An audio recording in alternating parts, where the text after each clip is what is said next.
A questão número 1, na sua linha A, pede com que se descreva a Rússia com dois aspectos dos finais do século XIX e princípios do século XX. Aqui é importante recuar para aquelas aulas iniciais da 10ª classe, onde vamos descrever uma série de países, o estágio de alguns países europeus em finais do século XIX e princípios do século XX. Agora, a respeito da Rússia, vamos encontrar que, diferente da Inglaterra, que tinha sido o berço da Revolução Industrial e que até esses finais do século XIX e princípios do século XX já tinha se consolidado como uma potência econômica e política no continente europeu, a Rússia vai ser o oposto disso. Vai apresentar um ambiente de miséria, marcado pela fome e também, além do fato de que a sua indústria, comparada com a Inglaterra, ela é relativamente muito atrasada e arcaica, sem contar também com o fato de que a agricultura praticada na Rússia ainda era em moldes bem arcaicos, com recurso a instrumentos que não permitiam a esta agricultura ser tão competitiva, tal quanto nós observávamos na Inglaterra neste mesmo período. Então é isso que podemos dizer sobre a Rússia entre os finais do século XIX e princípios do século XX. Rapidamente, indo à pergunta ou à linha B, ela pede com que identifiquemos nas opções lá existentes nesse exame qual é que nos traz os membros ou aqueles países que formavam a Tríplice Entente. Então vamos para a opção B, onde nós vamos encontrar países como Inglaterra, Rússia e França. Mas é importante realçar que essa composição é bem antes do início da Primeira Guerra Mundial, porque tal como tivemos a oportunidade de estudar ao longo da 10ª classe, mais à frente haverá novos integrantes para cada um dos dois lados em conflito na Primeira Guerra Mundial. Também acrescentar o fato de que a par da Tríplice Entente existiu a Tríplice Aliança, que neste exame podemos encontrar os países ou as potências que a constituíam na linha C, que são a Itália, a Alemanha e o Império Austro-Húngaro. A linha C pede com que se faça a localização temporal da Primeira Guerra Mundial. Aqui é importante olhar para as balizas temporais. A Primeira Guerra Mundial vai ser localizada em termos de tempo entre os anos 1914 até o ano 1918. A linha D nos pede para selecionarmos nas opções existentes o acontecimento que teria marcado o início da Primeira Guerra Mundial. Agora aqui temos 4 opções e a opção correta afigura-se a linha A, que fala do assassinato do príncipe herdeiro Francisco Ferdinando, que vai ser nas mãos de um estudante bósnio e que ele estava de viagem ou de passagem na Sérvia, que tinha lá alguns planos políticos que não poderia desenvolver por causa da natureza desse vídeo. Ok? Então a linha A é a opção correta. E em relação à linha E, pede-nos para trazer aqui 3 consequências da Primeira Guerra Mundial. Agora, por uma questão de gestão, de esforço para o nosso exame, era bom que escolhesse as consequências na perspectiva dos povos africanos. Assim sendo, encontraremos as seguintes consequências. Primeiro, vamos ter questões de ordem econômica, que é o encarecimento de produtos de primeira necessidade ou produtos básicos aos quais eram essenciais para a população africana, e essa população africana vivia com base neles. Estamos a falar de produtos alimentares que vão ser necessários para fazer os kits alimentares dos soldados que vão se enfrentar lá na Primeira Guerra Mundial, no próprio continente africano, bem como fora do nosso continente. Em segundo lugar, vamos encontrar a morte de muitos soldados e carregadores de origem africana que lutaram lado a lado com as suas potências colonizadoras. E, em último lugar, vamos destacar o nascimento do nacionalismo africano em função da experiência que vai ser acumulada nos campos de batalha pelo mundo fora relacionados à Primeira Guerra Mundial. Número 2. Linha A quer um dos objetivos da criação da Sociedade das Nações, ou abreviadamente SDN. Um dos objetivos da Sociedade das Nações era manter a paz, a segurança e a cooperação entre as diferentes nações naquela altura, depois da Primeira Guerra Mundial. O que também vai nos fazer relacionar com a linha B, que nos pede para falar ou referenciar um acontecimento que mostrou o fracasso da Sociedade das Nações, que é exatamente o mundo ter voltado a um conflito à escala global, que foi a Segunda Guerra Mundial. Ou seja, ela não conseguiu cumprir com os seus propósitos porque o mundo não viveu num ambiente de paz por muito tempo e não conseguiu evitar um conflito à escala global, tal como acontecia com a Primeira Guerra Mundial. De novo, alguns anos depois, tivemos a Segunda Guerra Mundial. Então, isso é uma das coisas que fez com que se demonstrasse o fracasso dessa organização mundial. Agora, número 3. Número 3, a linha A pede com que nós mencionemos duas características contrárias ou características do nazismo que contrariam a afirmação do número 3. Podemos destacar aqui a questão do antissemitismo ou a segregação racial. É uma das grandes bandeiras do nazismo alemão, que não aceitava ou não tolerava a existência de outras raças por achar ou julgar que a raça ariana era a superior e era a que merecia dominar todo o mundo, ok?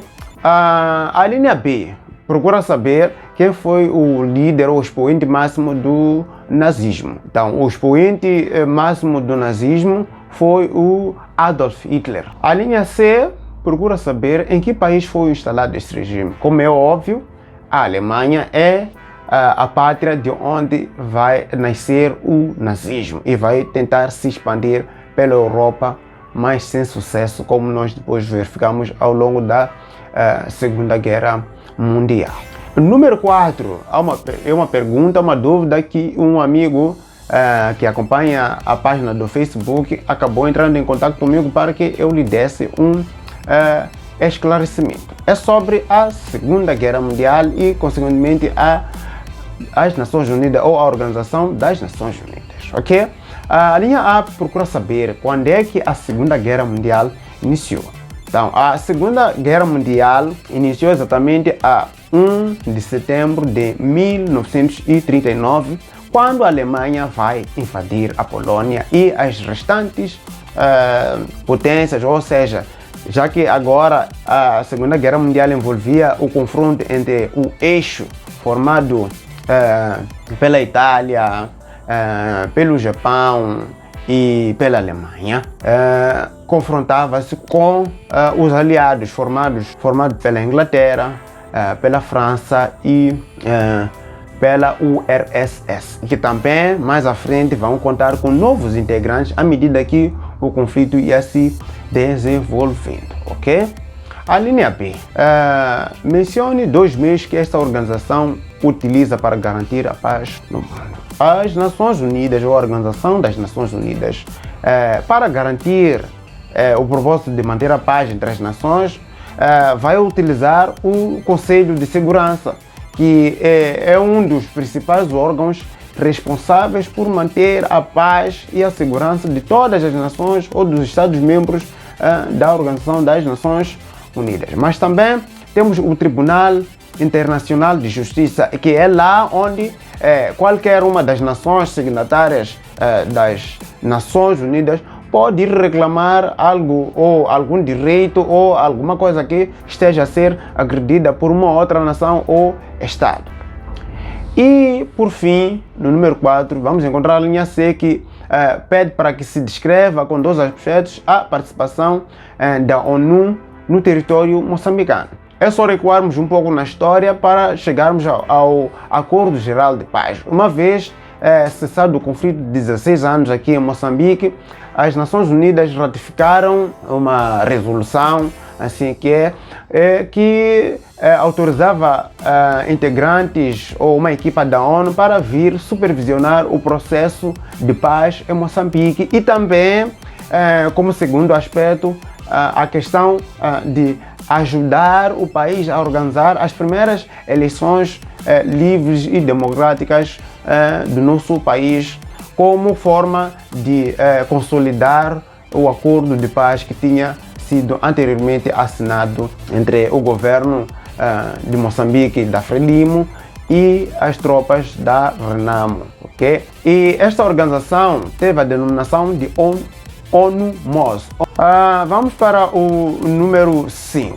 A linha A pede-nos para trazermos dois fatores que teriam favorecido o processo de descolonização no nosso continente. A questão da participação dos povos africanos nos campos de batalha e como carregadores nas duas guerras mundiais, que lhes conferiu alguma experiência no uso de armas e equipamentos modernos até então e mais sofisticados, por exemplo, do que os utilizados pelos africanos até então. Em segundo lugar, vamos destacar a questão do surgimento do surgimento ou do florescimento do nacionalismo no seio dos africanos, porque isso de certo modo moldou a consciência e a preocupação dos africanos com relação à sua liberdade da dominação europeia, ok? A linha B pede com que tragamos dois exemplos de países africanos, principalmente da zona austral, que teriam alcançado a independência no ano de 1975. Obviamente que temos o nosso Moçambique e também temos o país daqui da SADC, que é Angola, que teria alcançado a independência no mesmo ano que Moçambique, ok?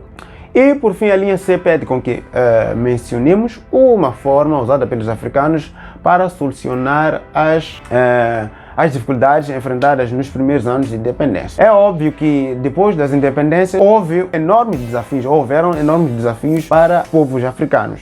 Assim, vamos destacar uma das receitas para superar esses desafios aí, que é a questão de apostar na educação. Muitos países apostaram na educação dos seus povos por forma a ultrapassar aquilo que também hoje conhecemos como o subdesenvolvimento, bem como apostaram no investimento na sua indústria e na sua agricultura. É claro que desses esforços aqui, houve aqueles que tiveram sucesso e outros não tiveram um sucesso assim tão duradouro, tal como foi o caso de Moçambique. Nos primeiros anos teve um percurso promissor, mas que com o deflagrar e o agravar da guerra de 16 anos, tudo foi colocado por água abaixo. Número 6 pede-nos aqui para que falemos da Guerra Fria. A linha A pergunta como é que ficou conhecida a nova confrontação entre as duas superpotências que se saíram hegemônicas depois da Segunda Guerra Mundial.